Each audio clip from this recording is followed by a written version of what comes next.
I'm Shaun Haney, and this is RealAg on the Weekend.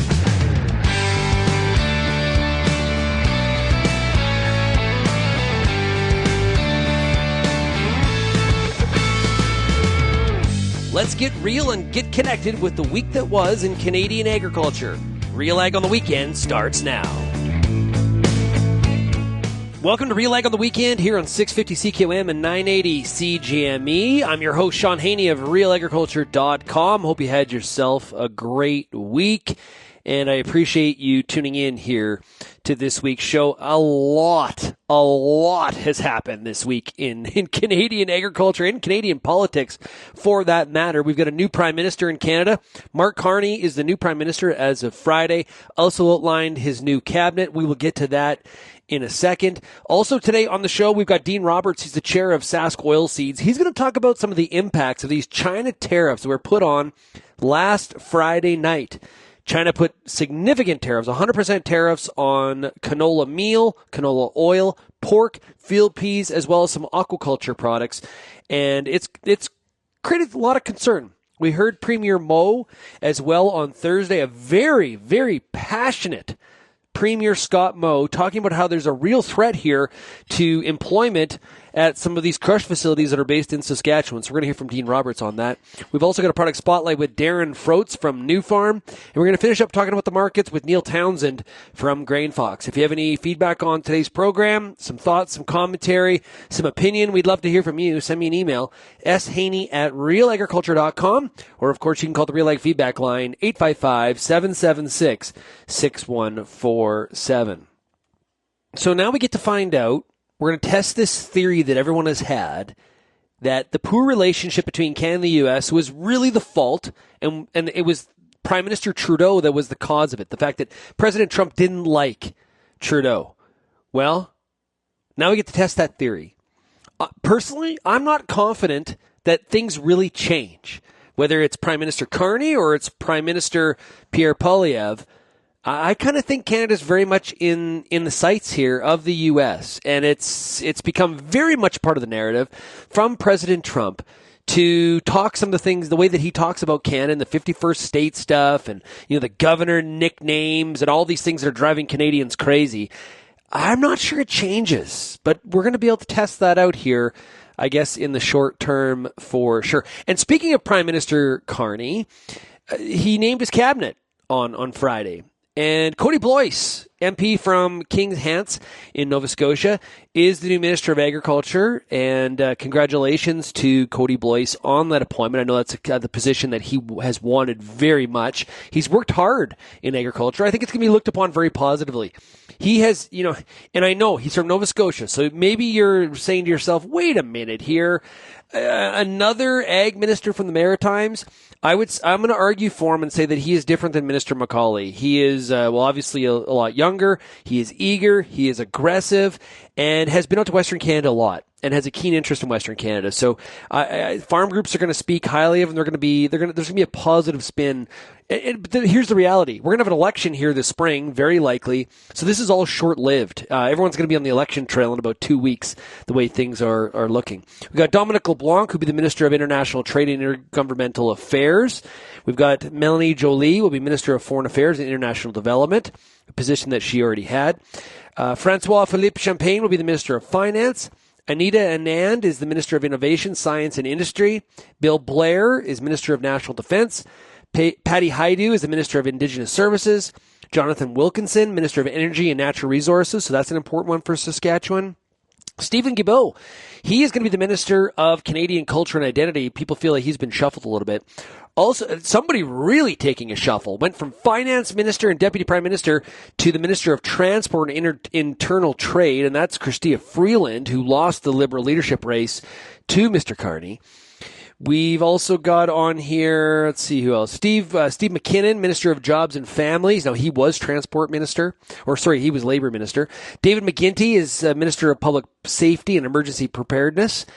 And we've got Terry Duguid is the Minister of Environment and Climate Change. So we've got the full list at RealAgriculture.com. So I encourage you to check that out. And we're going to see here very quickly, like I said, Does this change lead to any short-term relief in terms of the trading relationship with the U.S.? I think that's what a lot of Canadians are watching very closely. And if you look at the national polls, let me tell you, it's a close race. Now, if you shake it all out, people are still expecting a Conservative win, but it is epically closer than it was 3 months ago. The Conservative lead 3 months ago was like 20 to 25 points. Some pollsters have Carney now ahead. Some pollsters have Carney down by about 9, but it is very close, and the trend is not the friend of the Conservatives. They are going to have to switch strategy, switch the plane of attack. And I think attack is maybe one of the key focuses here. And you know, my free advice for whatever it's worth, which is might even buy you a cup of coffee in Saskatoon, is the fact that I think they got to move to the positive side. I think the Conservatives need to shift and need to talk more about the vision and what they feel is the impact that their policies would have on Canada at this very, very volatile time where anxiety is high for a lot of Canadians in terms of what does the future of Canada look like with our major trading partner, the U.S., really economically attacking us? China is no friend, and we know this, Saskatchewan. India is not exactly the friend either. So a lot of challenges for Canada on the international front. And so Canadians are, I think, pretty worried about where the economy is headed here into the future. We talked so much about affordability and things like housing prices. If Canada faces some sort of recessionary period, house prices will be the least of our concerns. Well, they will be a major concern if we do see any sort of devaluation there. So I think the Conservatives should try to provide a bit more of a vision instead of always being kind of in attack mode and in opposition mode is how I would sort of put it, as especially the Liberals are very much talking about, you know, it seems like Carney's campaigning against Trump and Poilievre's campaigning against Carney. And there's a bit of a difference there indeed. It's, President Trump has very, very much helped out the federal Liberals, which is not unique to Canada.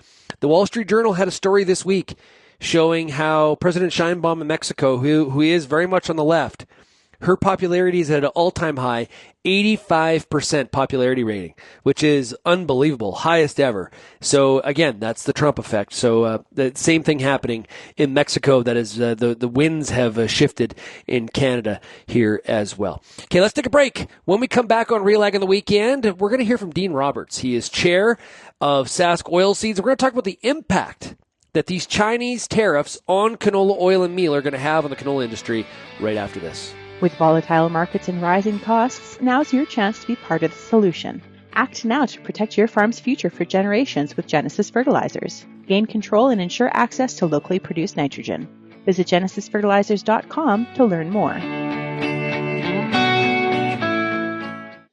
If you're serious about agriculture, RealAg's got you covered. For over 10 years, we've listened to and shared what producers have to say about everything from policy to agronomy from coast to coast. Keep up with the latest in Canadian agriculture at RealAgriculture.com through daily newsletters and check out our YouTube channel. Thanks for joining us in the RealAg community as we continue to cover and serve North American agriculture.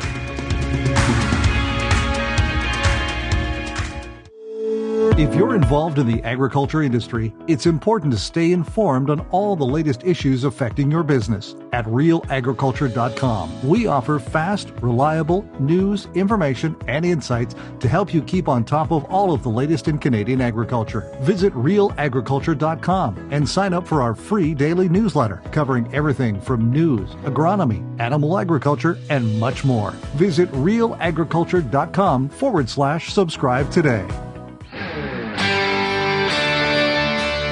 For balanced nutrition with micronutrients, the best answer is Wolftrax DDP from Koch Agronomic Services.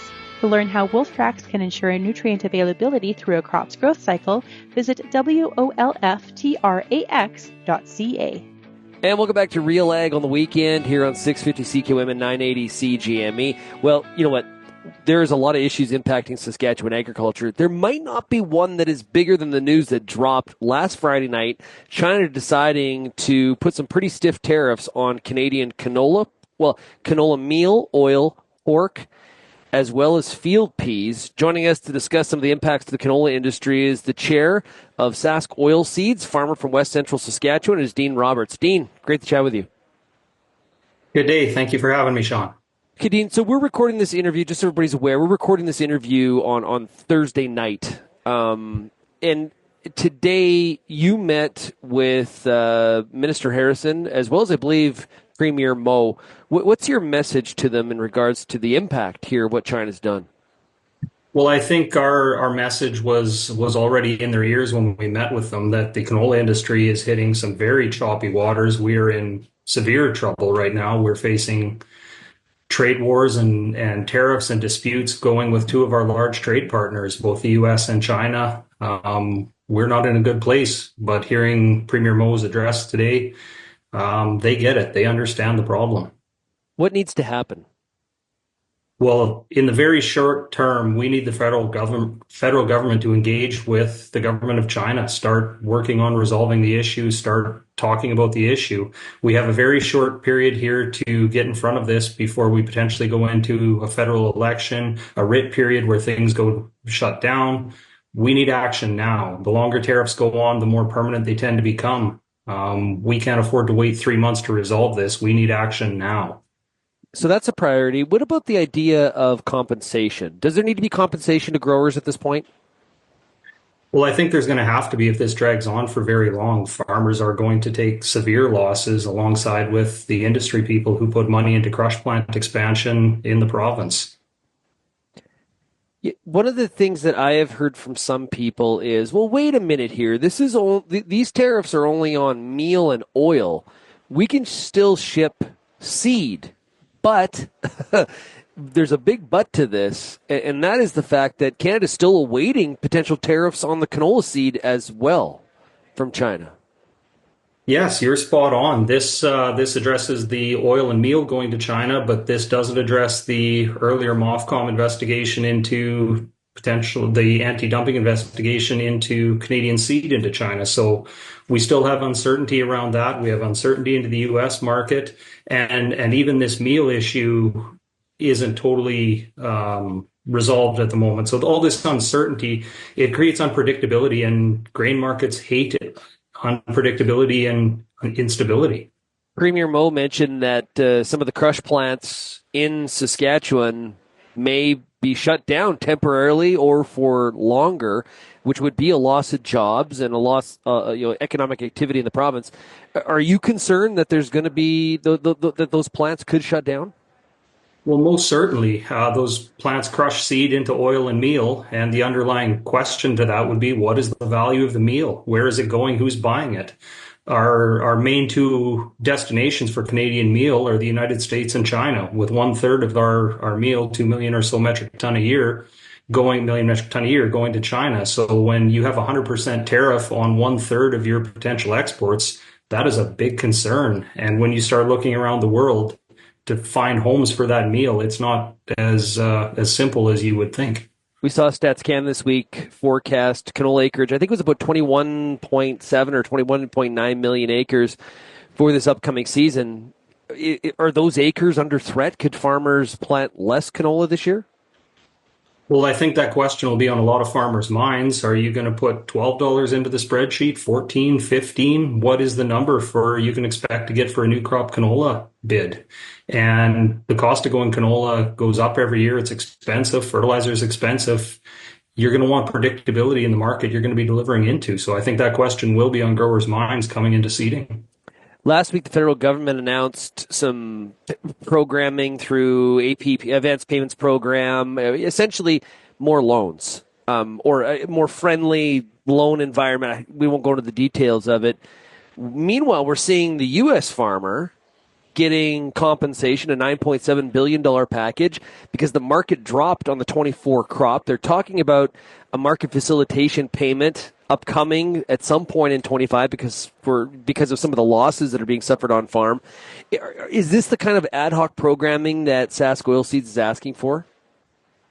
Well, I don't think farmers need more debt right now, Shaun. The problem is this isn't a liquidity problem. This isn't like a railway stoppage where we have to manage our way through a couple of months until we can get grain delivered and shipped. This is value destruction of the crop. This is money coming off the revenue line. That's not fixed with financing. That has to be replaced with dollars. I know you've met with we've talked about the Saskatchewan government. We're going to find out who the new ag minister is on Friday. What would be your message to that individual, whoever ends up being the Minister of Agriculture? Well, I would say it's time to get on the phone and get talking with China and start looking for resolutions. We need to sort this out quite rapidly. And it's the speed at which this needs to happen. This is not something that can take 2 to 3 years. This is something we need to be dealt with now. That's what I'm hearing from you, Dean. I just want to make sure I've got that straight. Absolutely. Yeah, the urgency and immediacy cannot be overstated. We have to move quickly to start finding solutions. We've been talking to Dean Roberts. He is the chair of Sask Oilseeds based out of West Central Saskatchewan. Dean, really appreciate you joining us here today for RealAg on the Weekend. Thank you, Shaun. So I've got a couple things to say about this. One, I think that there does need to be a stronger consideration for compensation to farmers across the board, aquaculture, canola, pork, everybody that's been impacted by these Chinese tariffs. Okay, I think that's a real thing. And maybe a little bit more of an American-style ad hoc package, one that's based on per unit, some sort of per unit basis, not more loans, which tends to be the way that the Canadian government looks at these sorts of things. So that's one point.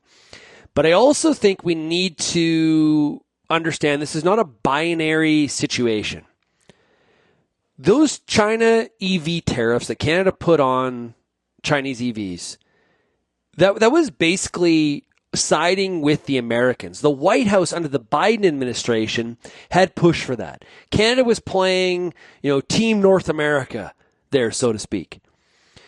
In the meantime, the relationship with the U.S., it hasn't got us any favors. That is for sure. We know that. And the problem now is that similar to the 2 Michael situation and the Huawei CFO that was arrested, Canada finds itself between a rock and a hard place between China and the United States in a real economic battle between the 2 largest economies in the world. If Canada, there's a lot of what ifs here, but if Canada removes those tariffs because they say, hey, we're sticking up for the canola industry, the ramifications of that could be the White House responds in a very non-favorable way, which could even hurt us even more economically. So in the long term, the ramifications of removing those tariffs could be worse than the actual tariffs in the first place. So, again, we cannot just look at this as Canada supporting the auto sector by having those tariffs, therefore not supporting agriculture. Yes, on the surface it looks like that. It's not that simple when you get down to the meat and potatoes of it because of the American influence on this decision. And this is the choice more and more that is happening in this multipolar world where countries are having to decide which team are we on? Are we on Team America? Or are we on Team China? The problem is Team America is not making it look very welcoming right now for Team Canada. And that's the trust factor. Hey, if we do this, does that mean that we can trust you to not go back on your word and still continue to talk about the 51st state stuff and, the annexation and all of that stuff? That needs to stop if we're going to do this. And I'm sure those are some of the discussions that are very much happening behind closed doors. Okay, when we come back here on RealAg on the Weekend, we got a product spotlight with Nufarm right after this.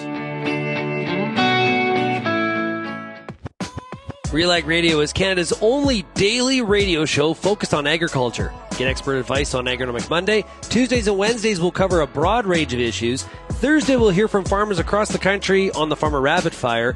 And we'll wrap things up Fridays with the RealAg Issues panel with Kelvin Hefner and Lindsay Smith. Join us Monday through Friday at 4:30 Eastern. And don't forget about the replay at 7 in the morning on Rural Radio 147, Sirius XM.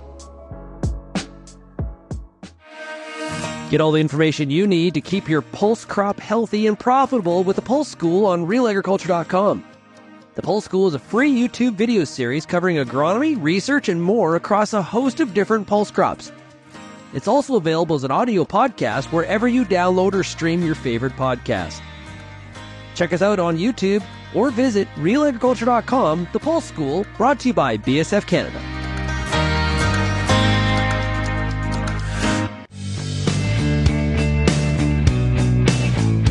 Welcome back to RealAg on the Weekend. The following is a paid-for product spotlight by Nufarm. I am Lindsay Smith, and it is time for today's Product Spotlight, brought to you by Nufarm.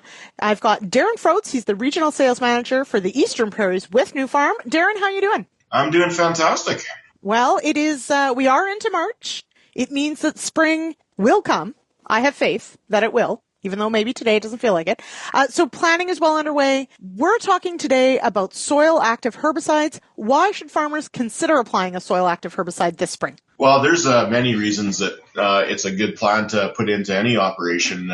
If you look outside right now, we start to have snow disappearing and stubble starting to show. And the nice part is with the Nufarm portfolio is you have 2 times of application windows. You got fall and you also have spring. So if you weren't able to get out in the fall and apply our Fierce or Valterra products, there is still time this spring. So follow your certain crop labels and make sure that the labels follow to specifically how it's set up. And there's opportunity to still get these products down this spring. The idea would be to try and get them on as early as possible so you have moisture activate them and start that residual weed control. All right, so we have not missed our window on using these. These tools, these soil-active herbicides, they can certainly play a role in resistance management. How do these products do that? Expand on how these products work. How do they work when we're thinking about herbicide resistance management? Yeah, so Fierce from Nufarm is a group 14 and 15. So you have 2 modes of action in there. Ideally, one is a strong grass product and the other one is a strong broadleaf weed product. And they both actually have activity on kochia. So if kochia specifically is what you're looking at targeting, it's a real good product to use to manage resistance issues and to introduce 2 modes of action working together in the soil at the same time. So one of the group 15s more or less kills the weeds underneath the soil base, where the group 14 pinches off the weed as they come through the soil surface. So when you're kind of tricking and changing how those different weeds function and grow, it definitely helps managing the weed control at that time. Getting them early, which is really important. All right. Now, speaking of early, and you did mention these are things that we could apply in the fall potentially, but if we miss that window, we still have an option in the spring. How early can farmers go out? When is too late? For sure. It depends on product specific and of course crop specific. But let's just use lentils, for example. You have a window of 7 days prior to seeding with small reds. Ideally, I would encourage growers to get that on as soon as possible. So as soon as you're able to get that equipment out of the shed and safely across the ground without making a bunch of ruts in soft ground, I would get that product on and apply it so that you have the ability to capture spring moisture.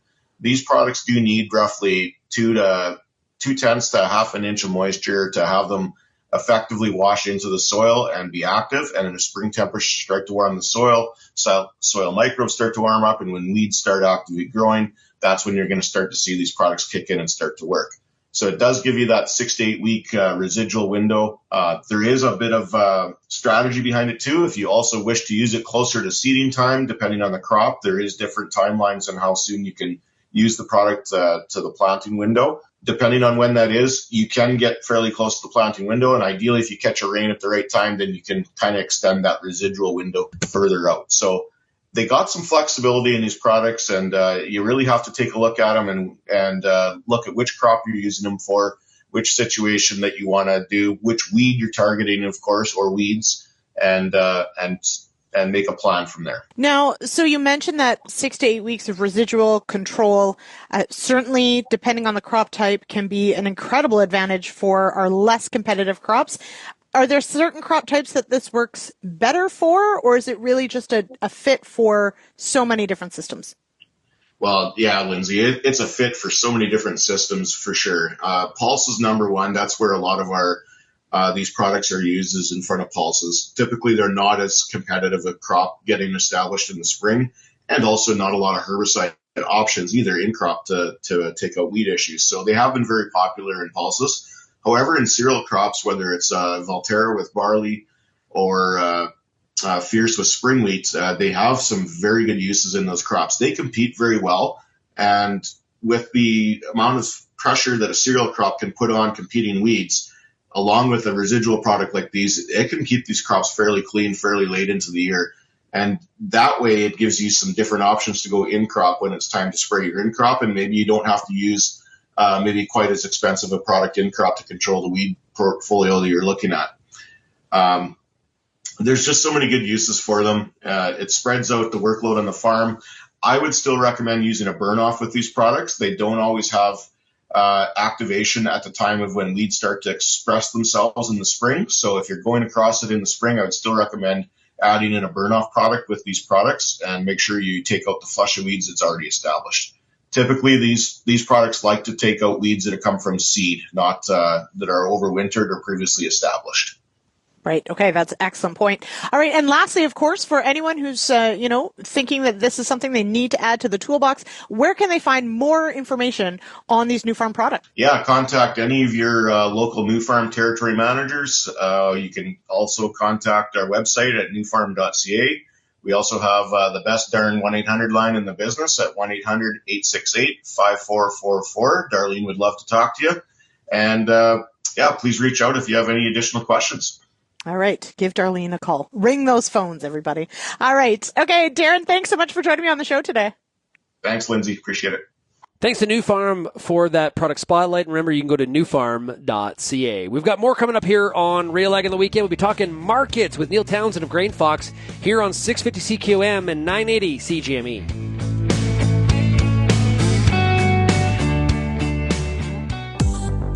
I'm Lindsay Smith from RealAgriculture.com. Join me Monday nights for The Agronomist, a 1-hour live and interactive show broadcast across YouTube, Facebook, and X. Monday nights at 8 p.m. Eastern, I host expert agronomists from all over the country to give you answers to some of the toughest agronomic questions. Join us live or catch the replay Tuesday morning. That's The Agronomist with me, Lindsay Smith, Monday nights live at 8 p.m. Eastern. The Canola School on RealAgriculture.com is your one-stop shop for everything a canola grower needs. Check out our free video series on YouTube for all the latest in canola agronomy, research, marketing, and more. Don't have time to watch? Download the podcast version of the Canola School on RealAgriculture.com or anywhere you download your podcasts. Stay on top of all things canola with the Canola School on RealAgriculture.com, brought to you by BASF and Invigor Hybrid Canola.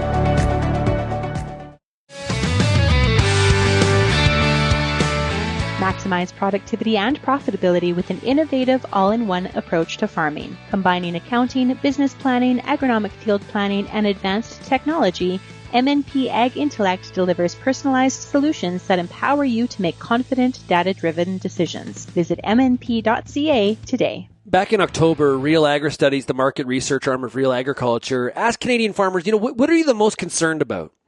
And actually, it's interesting. It's the same issue that American farmers are concerned about, and that's commodity prices and the fluctuation of them. Lots happening in the market here even since October. Think about the influx of tariff discussion. That's one thing. Plus some of the concerns about Chinese demand. That's another. I chatted with Neil Townsend of Grainfox about the markets. Here's part of the conversation. Yeah, definitely. And I mean, what you're highlighting there too is the real problem is just the level of chaos, the level of uncertainty and the potential for volatility we're seeing. I mean, it is hard to rest here. It's hard to take a moment to think about strategy, to think about how we're going to execute on what we've grown, what we're going to grow and all that, because the playing field seems to be changing. The yard markers or goalposts are being shifted. It's really, really chaotic right now. Yeah, whatever metaphor you want to use. And, at the time of recording here on Wednesday morning, Neil, we got a lot of red on the screen. There's not a single commodity that is green right now as we are chatting. Is the market overreacting? How do you describe what's going on here? Yeah, I mean, I think the ag markets have been in a bit of a doldrum for a while now. There hasn't been a lot of excitement. There hasn't been since, the war sort of stabilized between, and, it's not a stable situation, but I mean, stabilized in terms of we can still get wheat and product out of Ukraine. We can still get wheat from Russia. The market has been, trending more sideways than anything or sideways to down. So, we came into this situation with a lack of excitement in the market, and the weather's being generally cooperative in South America. It looks like they're going to have a record soybean production and a pretty large corn production. There's still some outstanding obviously in Brazil. But so then you throw on top of that like uncertainty and volatility and, the trade war issue and all of those commodities that are on the big boards that we watch, like canola, spring wheat, corn, soybeans. Like what's unique about all of them is like a large proportion of them cross international lines. So, those are going to be suspect to an investor and the investor class of like, how can I make money if I don't know what volume is going to be able to get into a certain country and at what price and at what cost it's going to cost to get it there with all of the tariff issues and the politics and everything. So, I mean, it's unfortunate. Do they represent maybe like the real value? Like, no, I think like the wheat situation, I think is tighter than what the market reflects. I think even the corn situation is trending a little bit tighter than what the market reflects. But you don't argue with the market. The price is the price. And right now, I think that uncertainty, that volatility, that is exponential. And that's what's really weighing down the market. Well, in the corn soybean dynamic, coming out of Commodity Classic there last week in Denver, I think one of the concerns there was the market's already telling the farmer to plant more corn. Depending on how many, there's a wide speculation from, I don't know, 92, 93, all the way to, I think I've heard somebody even say 97. So, which would be huge. A lot of people are in that 95 range. Now, if you project a U.S.-China trade war, soybeans are really susceptible there. That even pushes probably more people into corn. So it's a kind of a really confusing time. Middle of March, very close to actually putting seed in the ground. Yeah, I mean, I think farmers in Canada are probably going to really rely heavily on rotation. Now, we saw some numbers from Stats Canada today. I think it's based on a survey that was done a little while ago. So I wouldn't say these numbers are like hot off the press and that we're going to, tattoo them on our chest and say like, these are the numbers.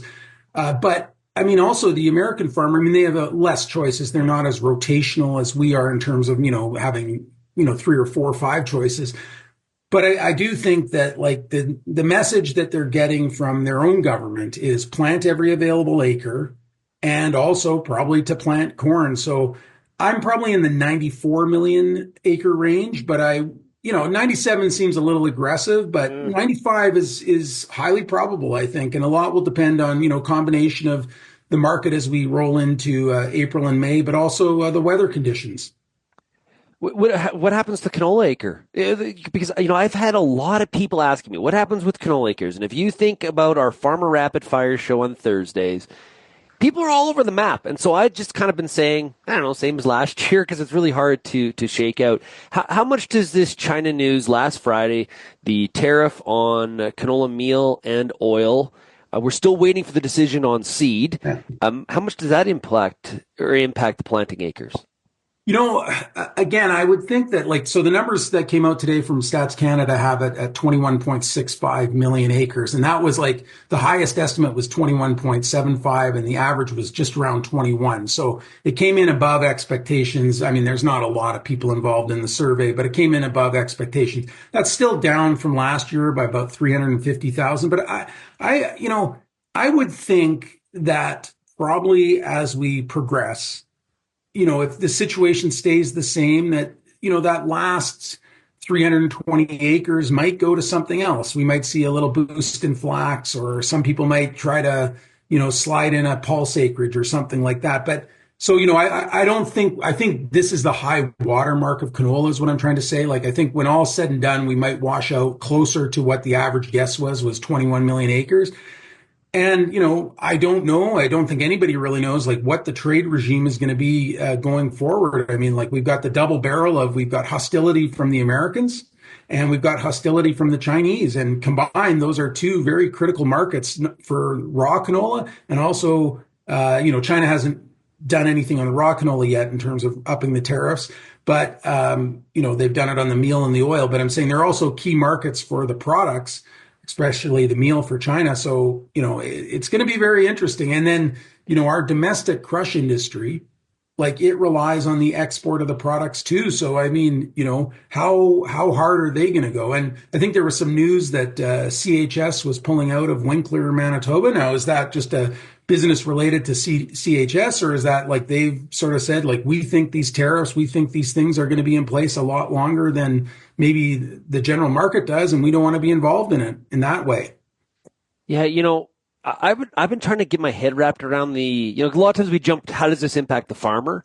But I've been trying to get my head wrapped around what does this news last Friday mean for the domestic crusher? Rough times. We've moved from where we're going to have 17 million metric tons of domestic crush capacity. We've peeled some of that back because of some of the political risk and the policy changes as it relates to renewable diesel and the slowness of, things like SAF coming to be more mainstream. The Trump administration is a factor there. We don't have any details on Canada's participation in 45Z, canola's participation on the carbon intensity score, all of that stuff. Then you add into it, we may have challenges on exporting meal and oil to China. A lot of uncertainty for crushers here as well, not just the farmer.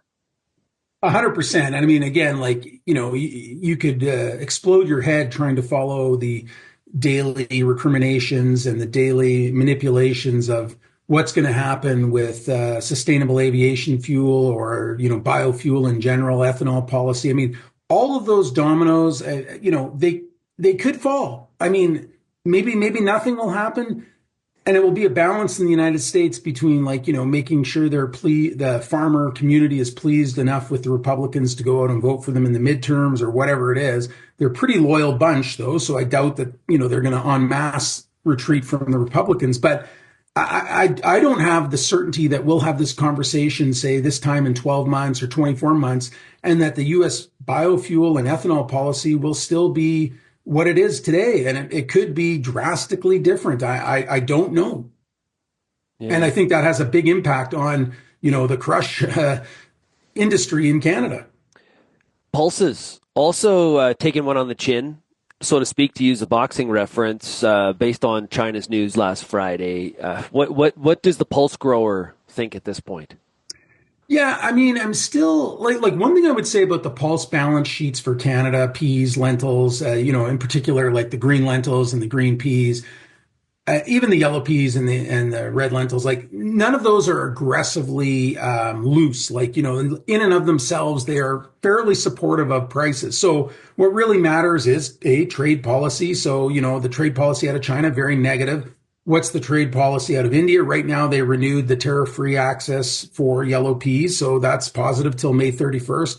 Then you got to look at what the growing conditions are in India, and there's a wide range of sort of opinions about that. We've been hearing a lot about the threat of very, very hot weather here in March and April, which could, diminish the crop. It's not the heavy pulse growing season right now, but again, something is being grown that impacts the pulse market 365 days a year in India. So, we'll watch that kind of thing. And then there's some other markets that have been, relatively good, like Bangladesh. But no, I mean, if China is going to impose a 100% tariff on yellow peas and not take yellow peas from Canada, I mean, it's been a bit of an up and down market, but it's been fairly solid this year. I mean, that will have a detrimental impact on yellow pea prices and yellow pea marketing. So not good. If you want to hear my full discussion with Neil Townsend of Grainfox, you can download the Real Ag Radio podcast or go to RealAgriculture.com.